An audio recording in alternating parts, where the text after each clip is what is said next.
由關可維同大家睇天氣。東北季候風正係影響華南，同時一道雲帶覆蓋廣東地區。本港今日大致多雲，部分時間有陽光。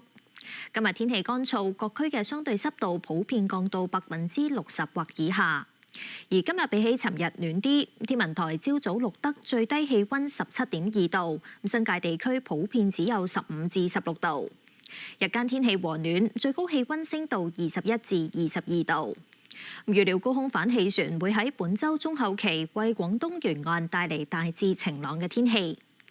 而截至下晝5點，天文台錄得嘅氣温係介乎17.2至21.6度。7點鐘氣温係19度，相對濕度64%，黃色火災危險警告現正生效。交俾天氣先生。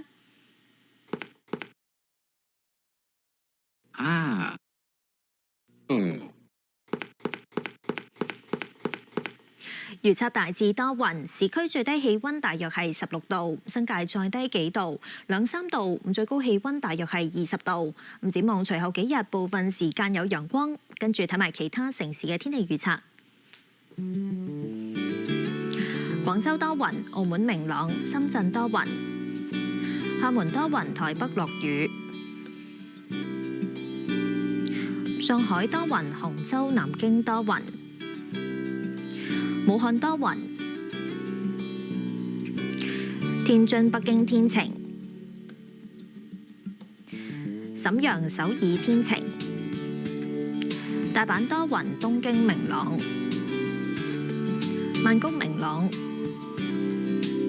吉隆坡雷暴，新加坡驟雨，雅加達落雨，胡志明市多雲，馬尼拉落雨。墨爾本驟雨，悉尼明朗，布里斯班天晴，奧克蘭驟雨，溫哥華明朗，三藩市落雨，洛杉磯驟雨，紐約多雲，多倫多明朗，羅馬落雨，蘇黎世明朗，巴黎驟雨，法蘭克福、倫敦多雲，阿姆斯特丹落雨。地先講到呢度，拜拜。